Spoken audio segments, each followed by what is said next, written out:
Assalamualaikum warahmatullahi wabarakatuh. Perkenalkan, nama saya Agus Kumanto dari Lasti 3D. Di sini saya melanjutkan modul 6 ya.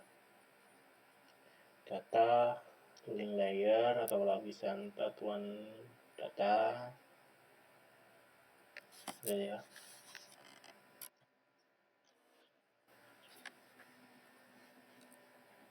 Purpose of the link layer itu tujuan lapisan data link.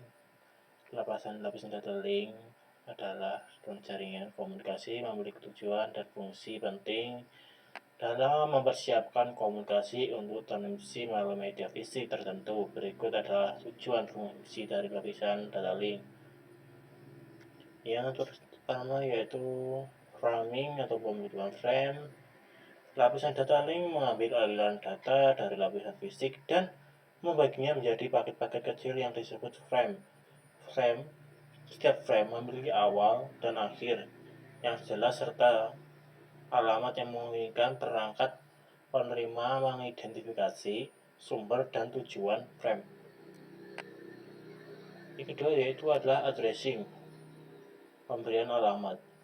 Lapisan link memberikan alamat fisik unik biasanya berupa MAC address media access control ke setiap perangkat dalam jaringan. Alamat ini digunakan untuk mengidentifikasi perangkat di jaringan dan mengarahkan data ke tujuannya. Selanjutnya, yang ketiga atau yang ketiga adalah control access to media. Ya. Maaf. Atau control access ke media. Misalnya ya. Kalau di letakatnya yaitu ini dia yang bahasa Inggris tadi. Itu adalah lapisan data link yang mengatur cara perangkat yang mengakses media fisik seperti kabel atau gelombang radio.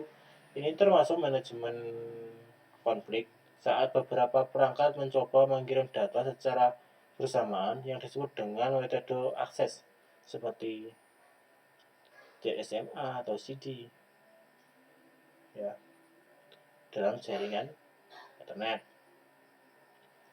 Yang kedua yaitu error detection and correction, deteksi dan koreksi kesalahan. Misalnya, lapisan data link memiliki mekanisme untuk mendeteksi dan dalam beberapa kasus mengoreksi kasus kesalahan yang terjadi selama transmisi data. Ini penting untuk memastikan data yang diterima oleh perangkat dan penerima tetap akurat. Ya, bisa dipahami. Yang selanjutnya yaitu flow control atau kontrol aliran. Lapisan data link mengatur aliran data antara perangkat pengirim dan penerima. Ini memastikan bahwa perangkat penerima tidak tertutupi oleh jumlah data yang dikirim oleh perangkat pengirim yang dapat mempengaruhi kinerja dan kendala komunikasi. Itu ya. Lanjut. Yang selanjutnya adalah media access management, manajemen akses ke media. Lapisan data link mengolah cara perangkat mengakses media ke fisik, memastikan bahwa hanya ada satu perangkat yang mengakses media pada satu waktu untuk menghindari tabrakan atau interferensi ya.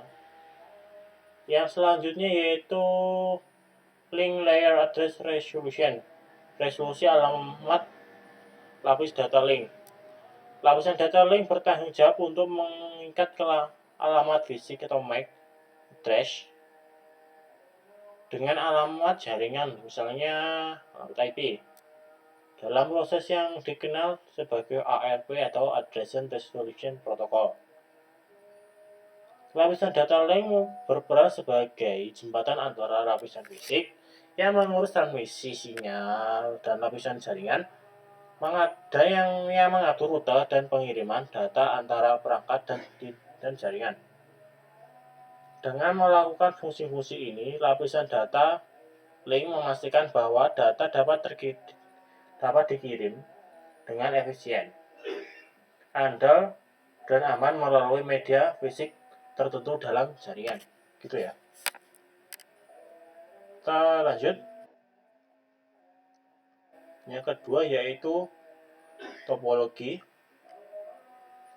perbandingan karakteristik metode pengendalian akses media access control pada topologi WAN atau Wire Area Network dan LAN atau Local Area Network adalah sebagai berikut. Topologi LAN. Topologi LAN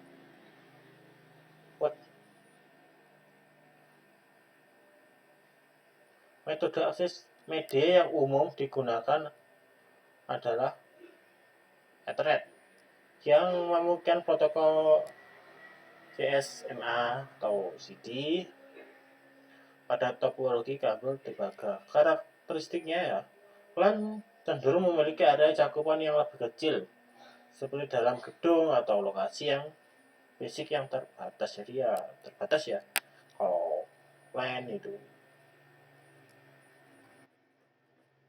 Selanjutnya,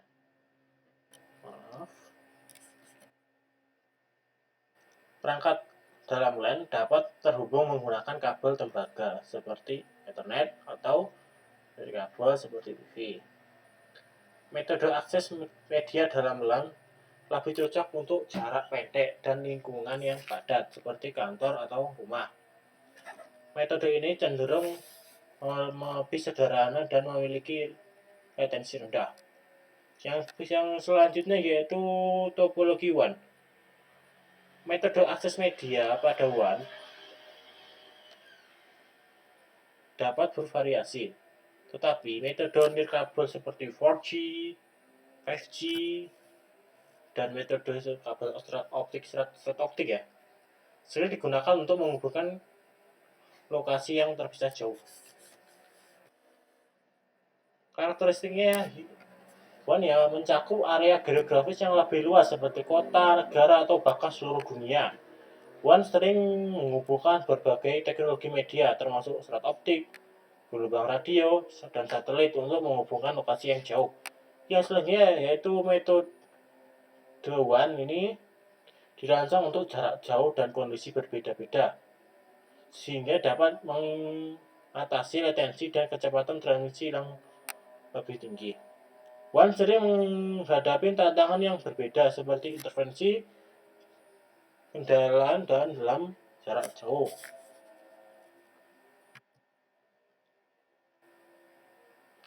Yang selanjutnya yaitu data link frame.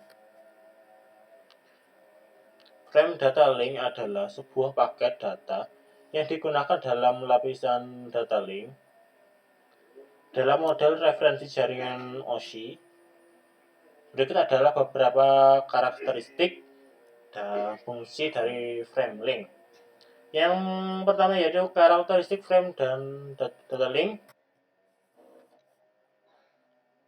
Frame data link dimulai dengan bagian header yang berisi informasi yang diperlukan untuk mengelola dan mengarahkan data dalam jaringan. Header ini termasuk alamat sumber MAC address, alamat tujuan, dan berbagai tanda pengenal lain yang diperlukan untuk identifikasi frame. Yang selanjutnya yaitu payload adalah bagian utama dari frame yang berisi data aktual yang akan ditransmisikan. Dapat berupa paket data, informasi data, atau pesan yang ditransmisikan melalui jaringan. Itu ya. Sekian. Kurang lebihnya maaf. Assalamualaikum warahmatullahi wabarakatuh.